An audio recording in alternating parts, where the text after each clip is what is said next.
Hey, guys and gals, welcome to another podcast today, another installment in our COVID series, I guess, there, Jeff. But today we have a really good friend of the industry, a good friend of mine, Chris Haus from Haus Auto Sales up in Canfield, Ohio. He's up near Youngstown, I guess. A lot of baseball going up there, right?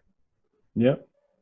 Well, cool. He's going to talk to us about what's going on during this couple months of coronavirus and how he has been affected and how he's leaned his business down and get it on the right track.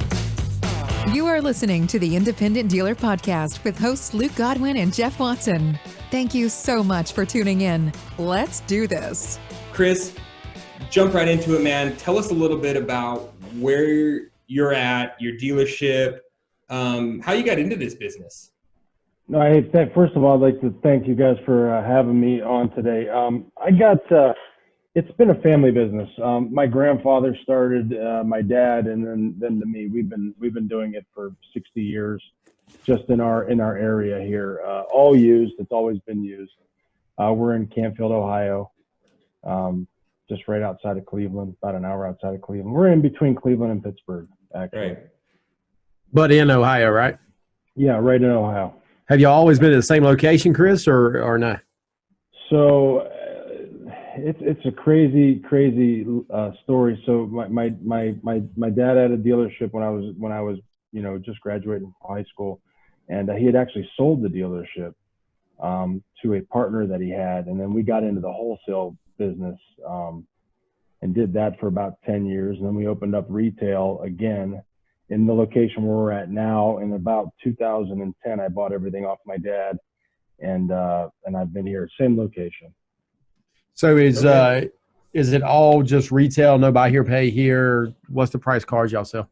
We don't. My dad did buy her, pay her back in the day. I have not dabbled in it yet. Our price range is typically, we'll sell anything. We'll sell anything from typically a $5,000 car would be the cheapest, all the way up to a $100,000 car. But our average run-of-the-mill car is about $17,000-$18,000, and we're trying to bring that down a little bit, actually.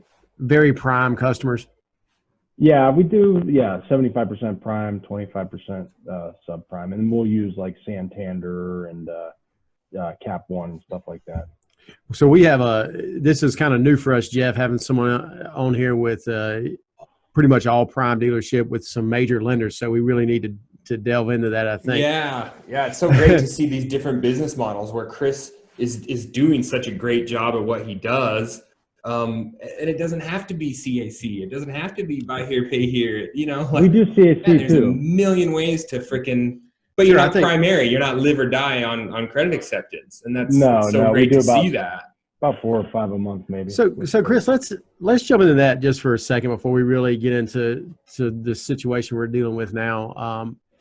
How would a dealer, if I said, okay, I've been open 3 years or 2 years, however long, or maybe I'm just opening, and I want to start going after those big time names like Santander and Cap One, what should a dealer do? How do you get there? So it's all about relationships. I mean, and some of these banks, I was lucky enough to get grandfathered in like Santander, because I don't know if they're signing independents right now. Cap One we had, then they weren't signing independents, and I literally scheduled a phone call on my cell phone to the local rep. So I was at least calling that guy once a month until he signed me back up. So it's relationship. It's being persistent and just keep asking. You know what I mean? How much does the look and feel of your location matter to whether these national lenders want to talk with you? So I don't know, so realistically, if you have a nice website, you have nice inventory, they're looking at that. I've had sales reps come in and, sales reps have came in before and they've walked in the dealership and they've talked to us for about an hour and they get ready to sign us up and they're like, oh, I didn't realize you were an independent. You know what I mean? So I don't know if it's up to the person that comes in and signs. So I don't know how much they're actually seeing. I mean, they will look at your website online, your inventory, and make sure you're in line with what they want to finance, right? But Yeah. Yeah, I think it matters. What I mean, your actual store, it looks like maybe an old Chrysler Jeep store. Is that right? It was actually a boat. It was actually a boat dealership at one time. Okay. It was Triggs. It was they sold boats right out of here. I didn't even know they had lakes up in Ohio. I thought it was too Believe cold. it or not, they had like a man-made lake right next door, but now it's a Wendy's. That's so funny. Yeah, That's right. good. Yeah. So if you're selling cars, and actually you and I talked about a week or so ago, if you're selling cars, up to $100,000, give us an example. I mean, it's something cool, or is it a classic car? It's a one-off. So I mean, I did a Bentley coupe, but it was a locate vehicle for a customer of ours. We do a lot of business with a local grocery store, and sell them all their fleets and their regular cars. And the one guy wanted something a little fancy, but we do classic cars too. Yeah, I mean, cool. we dabble in some classic cars, and we've always been known for that. We sponsor a lot of the classic car shows and stuff like that. We used to get into even doing some of that mechanically, but it's just not profitable. You know what I mean? Yes, I agree. We do the same thing, and it's definitely I got out of it. My dad has kind of stayed into the. My dad loves it, but he don't count the hours. You know what I mean? He's like, well, I made $10,000 on that car. I said, and you spent 10,000 hours on it. So I don't think that equates. That's you're better off to buy a car that's done now than you are to do one yourself. For sure. So how many cars do you sell a month? We typically an average month for us would be anywhere from 55 to 60. On average. I mean, tax season we could hit 80. Slow months we could do 50. And that's with about how many salesmen? Well, we usually run with 4 sales guys. Plus my brother-in-law does our F&I, and he also sells as well. Okay. And then I'm on the floor too. So it's 6 guys. Okay. Okay. And Yeah, it's always interesting to see the difference in the makeup, because obviously retail takes more manpower than subprime and some, you know what I'm saying? It's always, everyone tries to say like, oh, how many salesmen do I need to sell X amount of cars? And it's like, well, it depends. It depends on what you have them doing. Are they posting pictures? Are they putting up stickers? Are they doing their own F&I? Are you selling to CAC? Are you doing in-house buy here, pay here? Like, there's definitely so many factors. And do you have a BDC? So many factors. Yeah, 100%. We use Vin Solutions, and we have just around, for our internet leads. We don't have like an internet department. We have 2 of the more seasoned sales guys, and if I need, sometimes I'll go into 3 sales guys. We'll get internet leads and round robin, and then I manage them through through the Vin Solutions app to just make sure everybody's doing what they're supposed to do. Yep, that's it. We round robin all of ours like that. Don't have an in-house BDC, but it kind of depends on how you're set up. And I think it's pretty typical. Most salespeople, what they can say, a decent salesperson going to sell 12 to 15 a month, and you can't really hope that they're going to sell more than that, because that's pretty much the breakdown. How about service department? Do you have a full service department? Yeah, we actually have a full service department on at this location, and then we recently about 6-8 months ago we rented a building up the street that has I did it more for the parking. It's got more frontage right on our main drag here, and I've kind of jumped deeper in. I've always kept commercial vans and stuff like that, but I didn't have a place to put them, so I was storing them elsewhere. Now I have them on the main drag, but the building also has a 2-bay detail shop and a 2-bay mechanic shop, and then a nice storage lot in the back. So we got it we got a really good deal on it. So we jumped on that. And then at the location here, we have 8 racks, and we currently have, I'm down because of what's going on. I'm down technicians because of the whole COVID thing, but we usually run with about 5 total technicians, between 4 here and 1 up the street. And you do internal recon as well as customer pay work? So yeah, we do. We're a AAA service garage too. So we're a certified AAA service garage. We partnered up with AAA about 3 years ago, and it's been great. I mean, we get tows all the time, and believe it or not, it's really nice. We convert a lot of those to car sales. Yeah, that's interesting. So yeah, it's been working out. So we have such a good database with our previous customers. We try to kind of market to those people first before we spend advertising dollars to just bring people in off the street. A lot of repeat referral then. Yeah, for service, yeah, we give Awesome. two free oil changes with every delivery, and then about 6-7 years ago they built an O'Reilly's parts store like 2 doors down from us, which is great because Yep. we have our own parts department. But they gave us we cut a deal with them to where they give us lifetime warranty on brake pads. So we kind of use that as a marketing tool to tell all our customers, you get 2 free oil changes and you get lifetime on brake pads. Oh yeah. So when you need brake pads or when you need brakes, you're coming back to us and you are you're essentially selling the labor, which is what you need to do, right? The brake pads Yeah. are free. So That's a been great working deal. out.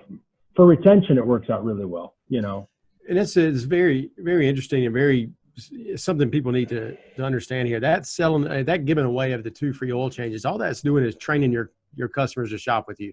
That's it. And Jeff, I know you're huge on mining that database and doing that. It sounds like Chris really has a handle on that. Yeah.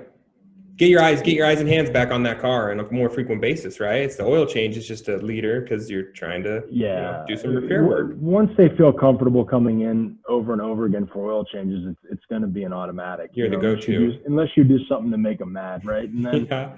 and then Take and too then long, blow it up. Yeah, and with Vin Solutions, you're actually able to, my sales guys know when their customers come in for service too. So, I try to tell them to make sure they're talking to them, and we don't want them to go anywhere else. Chris, let's talk a little bit about, you mentioned how this current pandemic has kind of hurt your service department a little bit. Let's get into kind of what harm or what damage it's done to your dealership, what you've gone through or what you're going through. And then let's focus a lot on how you plan to kind of springboard out of this thing and what your game plan is for the future so that other dealers can see that and kind of have an idea of, some ideas. So you say you lost a tech or two, I think, that may have gone to what he thought was greener pastures, but you've also been able to pick up tech, right? Yeah, I think, and we talked about this earlier, unemployment is going to be higher than it was when this started, right? I mean, that's just a given. A lot of companies are realizing they don't need to hire back everybody that they had to let go because they're finding ways to do it moving forward. And honestly, with this it's a week by week thing, right? I mean, everything's changing. I mean, auction prices. We all tune into the governor to listen to what change he's going to make for the day. Unemployment is gonna be a little bit higher, so you should be able to hire back people, and we're just taking it day by day here, really. I mean, we're trying to, I'm thinking that maybe people are going to want a little bit cheaper car. You've got new car incentives coming out, so we're where we would run with a $17,000-$18,000 car. I was telling you earlier, I'm trying to buy everything I can buy that I can sell for $13,995, $14,995. Rates are going to be good, so I can give people an attractive payment, probably even compete with the manufacturer.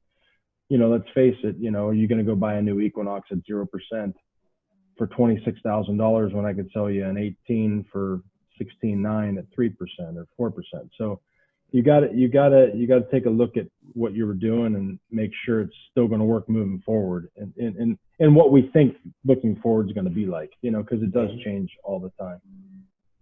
That's interesting that new car prices have gotten to be so expensive. I mean, even on base cars, I mean, it's, I think you'd probably be hard pressed to find a decent car for less than 30 grand.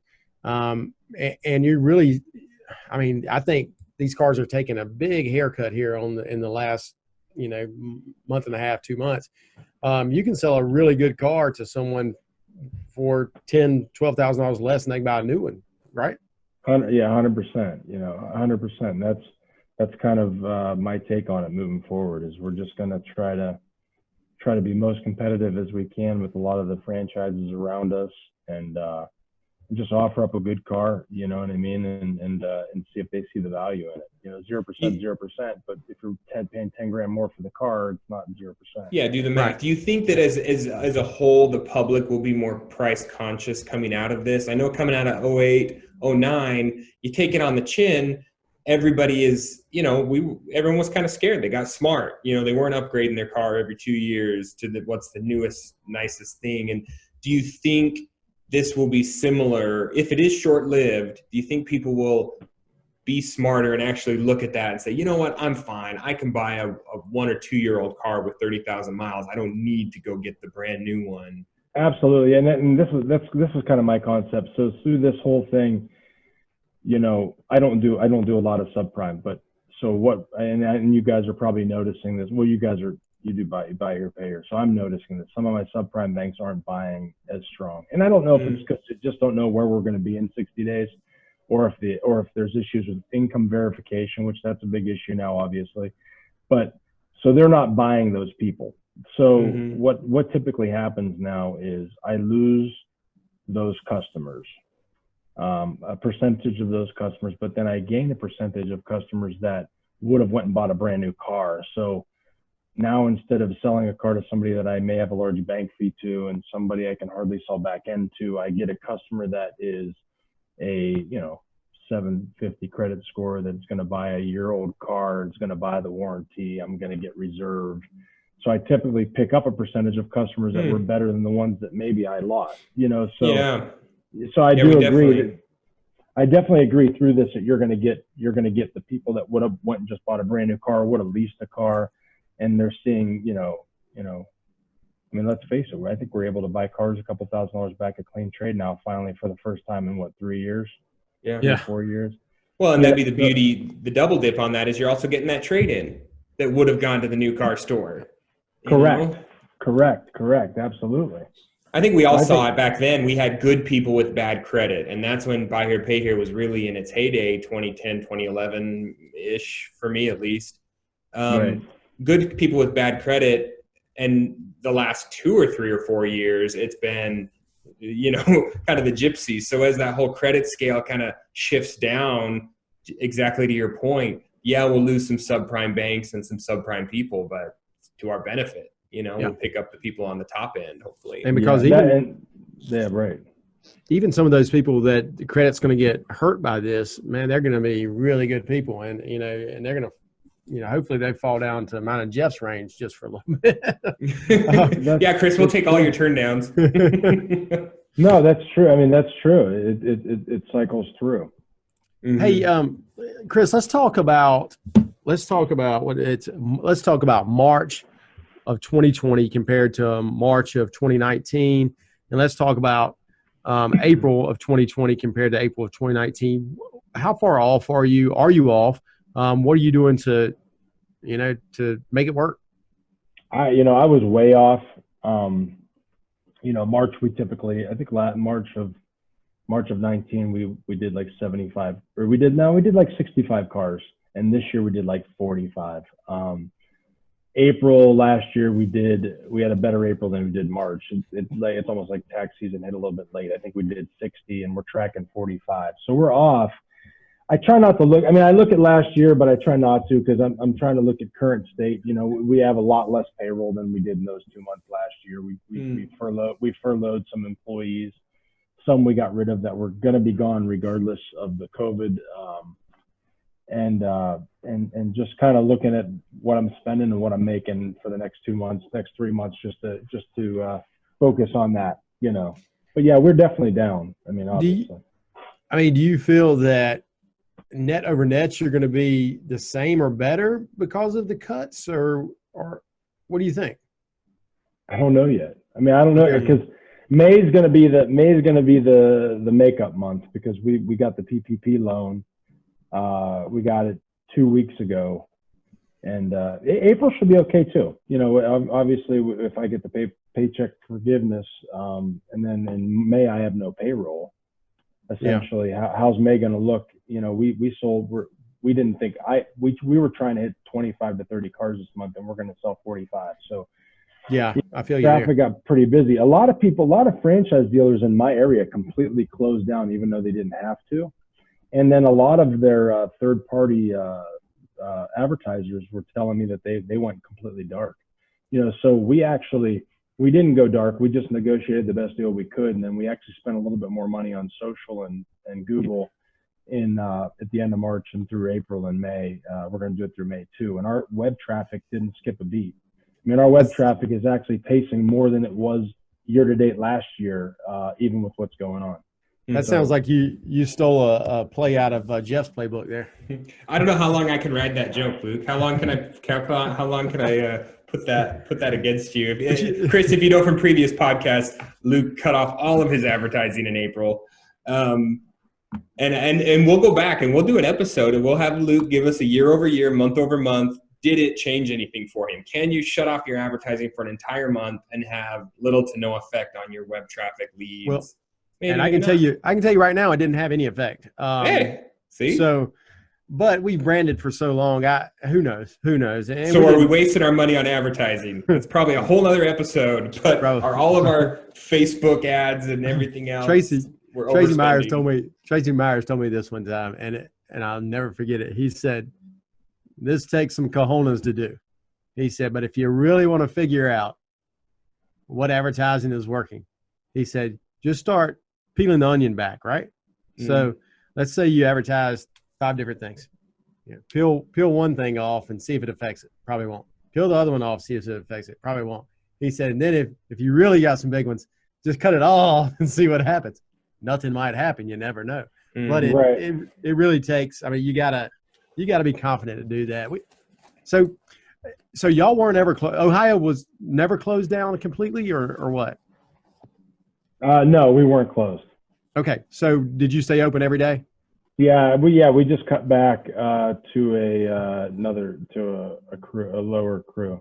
Okay, that's kind of same as South Carolina, but you've had some decent luck because Pennsylvania closed down completely, right? Hey everybody, Jeff here. Sorry to interrupt the interview, but I wanted to make sure everyone knew about the new and improved theindependentdealer.com website. It is the place to find out what is going on with the podcast. Check out all of our episodes on iTunes, our social links. You can also give us your email and we will add you to our mailing list so you are the first one to know about what is coming up, new and exciting here at the podcast.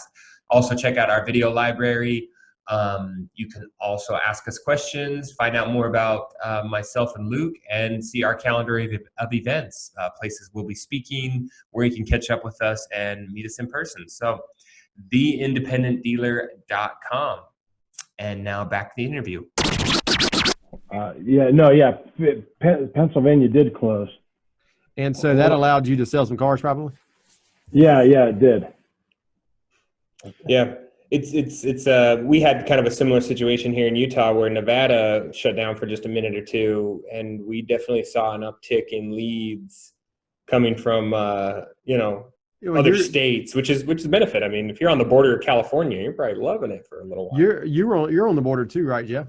Yeah. That's what I was saying. Nevada shut down, and so that's where we're only 30 minutes from hour and a half from Vegas, and we saw quite an increase in some of those applicants. I didn't know that Nevada had shut down all the way. Well, they didn't shut down all the way, but I think it was they all kind of minimized quite a bit. I got you. Have you seen? Have you sold in cars? Do you normally sell cars in Nevada? Yeah. We'll do just a couple. Some subprime people that come up from the little outskirt communities, but it definitely an increase. And Chris, I think that's kind of what Luke's driving to. It's there are a bunch of winners and losers in this thing, and sometimes you can pick up some of those advantages. There's some silver lining. Chris, what lenders have you seen pull back? Like which ones? Can you name some, or you want to name any? I don't. There's a mix. There's a mix of them. No, it's not. It's not. I don't think it's any one lender. It's just sometimes it's more per the person. I think. I can't think. I could think of one specifically. But in general, maybe they've all raised their standards just a hair from right now. Yeah. Oh, yeah. They're all being cautious. Obviously, I mean, you got more people verifying income and just making sure that people are, they're even if they have better credit, they're still asking them to verify income. Yeah, I've definitely seen that from CAC. They've gotten a lot more particular. You doing a bunch more CAC there, Jeff? No, it was still the same amount we try to do, but it seems like our discounts are gotten a little absurd, and they're definitely a lot more particular about income, just like we are as our buy here, pay here. I'm a lot more particular about verifying income and making sure they're at a job where they're still working, for sure. Yeah. And that's the beauty of having multiple lenders, Chris, like you guys have. You got a little CAC, you got some Santander, you got some Cap One, and you can always kind of pivot to whichever one is going to be more active or more aggressive. Right. Based on what you got. What do you see for May? Do you feel that, or how are you forecasting? And that's probably something we should talk about. How do you forecast during this type of crisis? I think it's a feeling, right? I mean, I think what your business should do, and like I said, I was way off. We were saying, okay, let's try to do 30 cars in April. We got 2 people here, and then towards the end of the month, it started getting busier, so we brought other people in. So I think we're going to go off of April and say, okay, we were in the middle of COVID in April, and now we're going into May. Can we do 50? You know what I mean? Yeah. And you take it week by week based on what what your feeling is. Have you seen your service department fall off a lot? Yeah. We did 50% off labor for the next 2 actually all through May. We're going to do 50% off labor rate. I figure with the PPP loan, I don't have any payroll, so it's that's a really good idea, Chris. We're going to use it for marketing at the same time and see what we can get. Yeah, that's a really interesting idea to use the PPP as an advertising incentive if you're not using it to keep your doors open, which some of us are. But yeah, that's killer. Chris, how do you source your cars? I use StockWave. So I go vAuto, StockWave, and I'm always looking at different, that's pretty much it. I go, years ago, I used to go to every auction.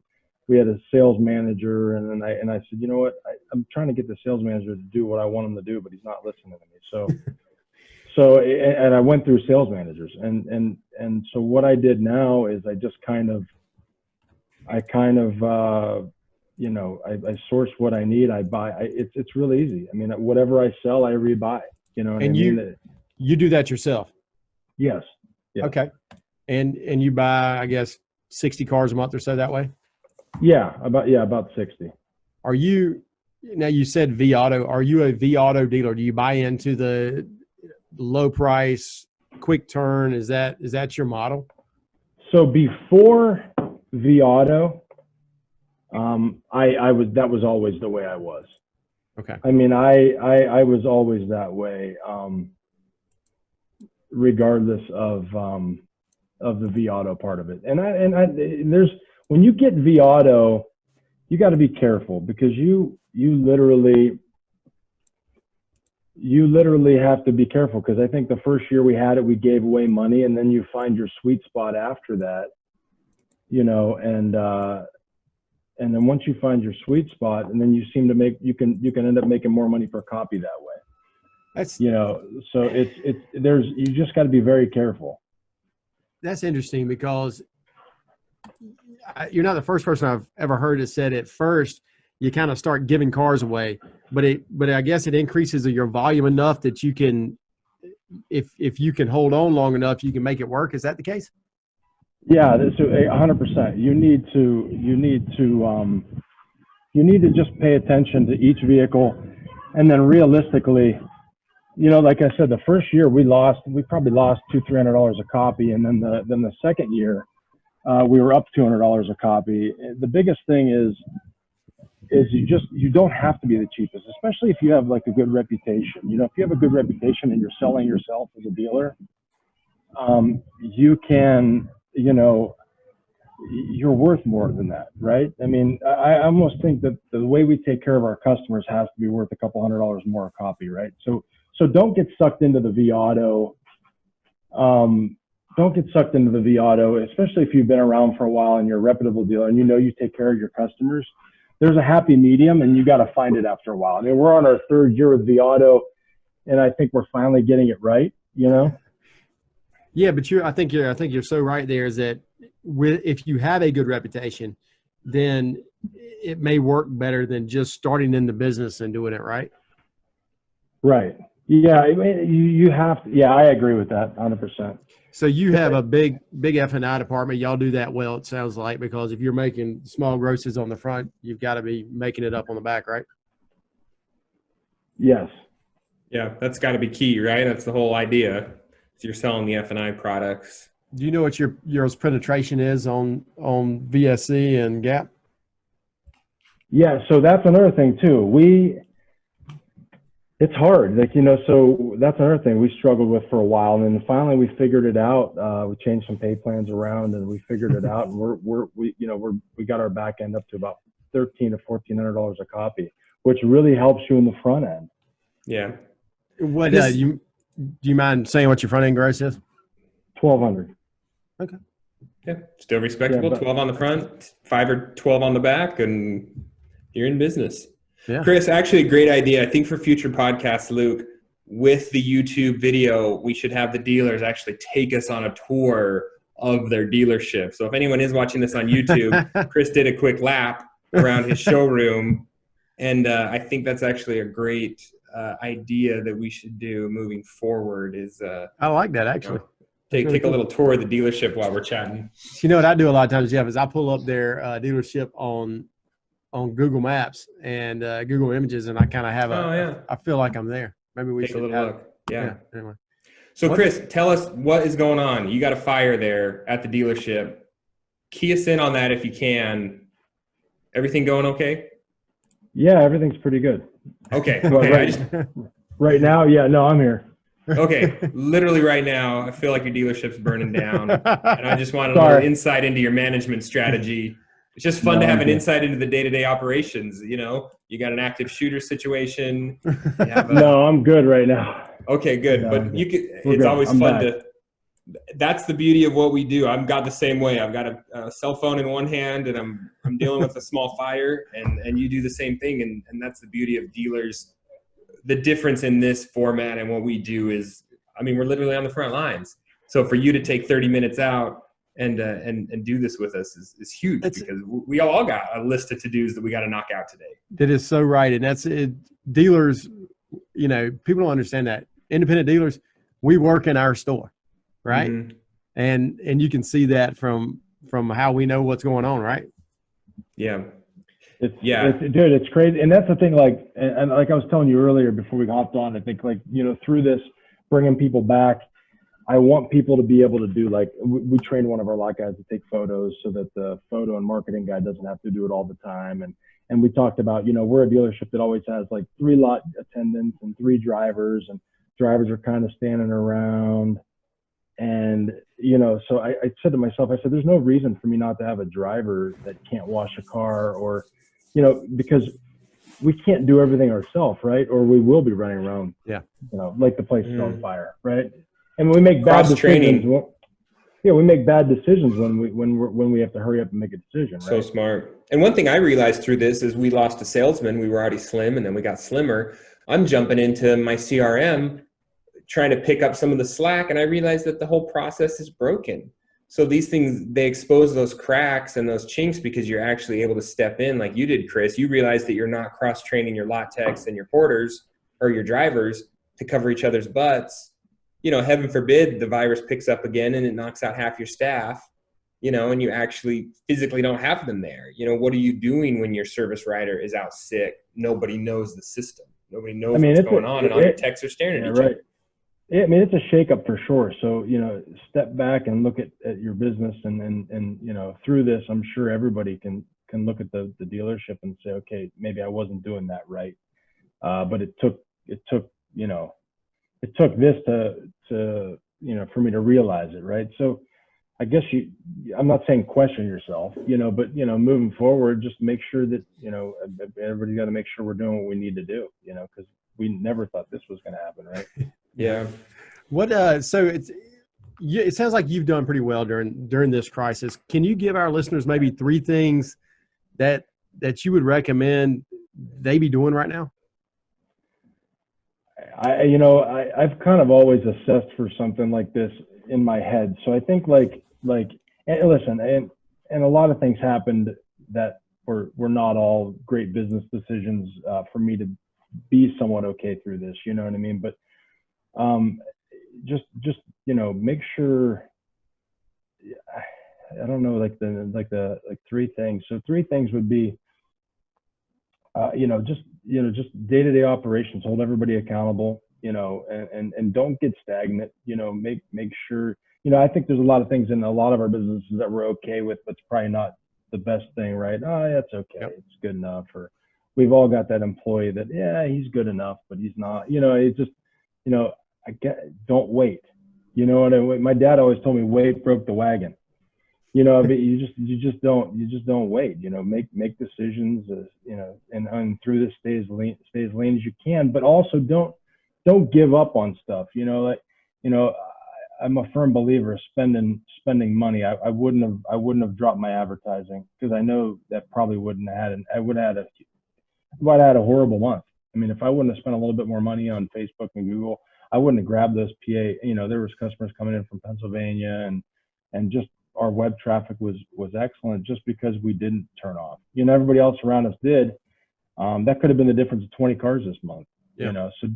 So there's a difference between running a tight ship and being cheap, right?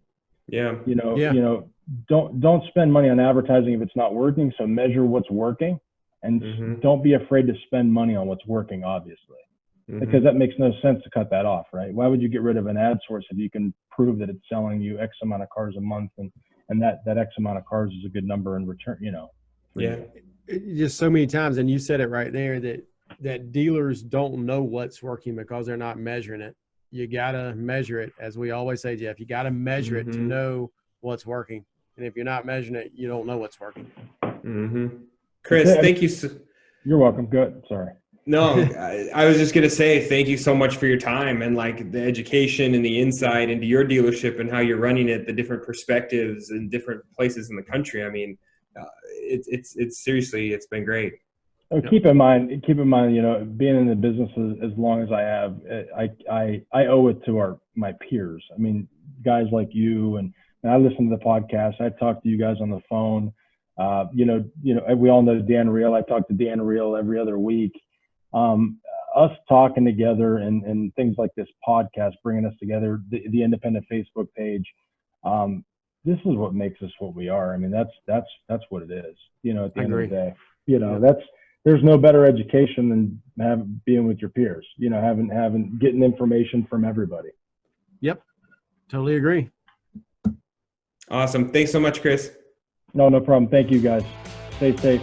Thank you for joining us today. Hope this episode inspired you to take positive action. Remember to subscribe so you get each episode the day it comes out. And we would love your help spreading the word. Leave us a review and share this podcast with your dealer friends.